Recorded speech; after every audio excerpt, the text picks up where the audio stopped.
Don't eat after sunset. शाम के 6-7 बजे के बाद कुछ खाओ ही मत। कम खाने नहीं बोला मैंने, अलग खाने भी नहीं बोला मैंने, ज्यादा खाइए, लेकिन डोंट ईट आफ्टर सनसेट। जैसे ही आप ये करते हैं, किडनी ठीक होने लगती है, लंग्स ठीक होने लगता है, कोई ट्यूमर है तो छोटा होने लगता है, बुखार है तो कम होने लगता है, वीकनेस है तो गायब होने लगती है, एक्सेस फैट है तो गायब होने लगता है।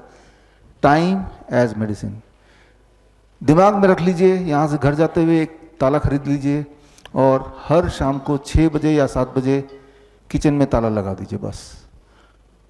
फिर आप देखेंगे घर के जितने भी लोग हैं, कुछ दिनों के अंदर उनका बीपी का गोली कम करनी पड़ेगी, शुगर की गोली कम करनी पड़ेगी। क्यों करनी पड़ेगी? बीपी शुगर कम होने लगा है ना, एक्सेस फैट कम होने लगेगा तो घुटने का दर्द भी गायब होने लगेगा।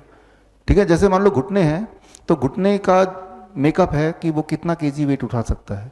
उससे ज़्यादा मोटे होंगे तो घुटने का दर्द होगा। तो आपको घुटने को तो ठीक करना नहीं ना, आपको तो अपने मोटापे को ठीक करना है ना। दर्द क्यों हुआ? क्योंकि इन्फ्लेमेशन आ गया, इन्फ्लेमेशन को भी ठीक करना है। तो टाइम एज मेडिसिन को समझने की कोशिश करते हैं। उसके लिए आपको मैं ये उदाहरण से समझाता हूँ कि ये इतना बड़ा साइंस है, ये क्या साइंस है। अब देखिए, ये घड़ी है मेरे पास। घड़ी में जो गियर्स हैं नॉर्मली ये वो पीछे होते हैं, छुपे होते हैं।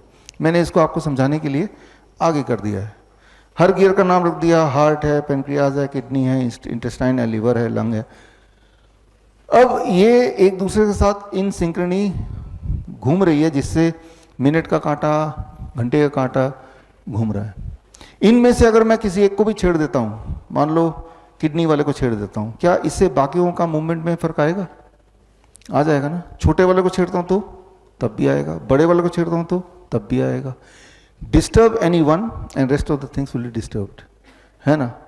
अगर एक की स्पीड ठीक है तो बाकियों की स्पीड ठीक हो ही जाएगी, है ना, क्योंकि सब आपस में एक दूसरे से कनेक्टेड हैं। ठीक इसी प्रकार हमारे बॉडी में हार्ट है, किडनी है, लंग है, ब्रेन है, स्टमक है, सब आपस में एक दूसरे से इन हार्मनी है। एक को भी छेड़ेंगे तो बाकी भी डिस्टर्ब होगा, बाकी बीमारियां भी एक एक करके आती हैं। इसे कहते हैं the circadian rhythm of the body. Circadian rhythm of the body को समझने के लिए एक उदाहरण लीजिए। मान लीजिए यहाँ पे ऑर्केस्ट्रा है, जहाँ म्यूजिशियंस हैं, तबला वाला भी है, गिटार वाला भी है, बांसुरी वाला भी है, और सब लोग बजा रहे हैं, है ना। म्यूजिक आपको सुनाई दे रहा है, पीछे से मैंने तबले वाले को डिस्टर्ब कर दिया। उसका ताल जब डिस्टर्ब हुआ तो फिर क्या होगा? बाकी भी डिस्टर्ब होंगे ना, लेकिन बाकी तब भी बजा रहे हैं। लेकिन अब जो आपको सुनाई देगा that will not be called as a music, उसे वो होगा नॉइज। तो नॉइज और म्यूजिक में कितना फर्क है? दोनों केसेस में ही म्यूजिशियन बजा रहे हैं। फर्क सिर्फ इतना है कि एक में दोनों के बीच में तालमेल है, उसे आप बोलते हैं म्यूजिक। दूसरे में दोनों के बीच में तालमेल नहीं है, उसे बोलते हैं नॉइज, है ना। इतना फंडामेंटल डिफरेंस है। ठीक उसी प्रकार जब ये तालमेल बिगड़ता है, सर्केडियन क्लॉक बिगड़ता है बॉडी का, तो आपकी जिंदगी बन जाती है नॉइज, यानी कि डिजीज, बीमारी, दर्द, पेन।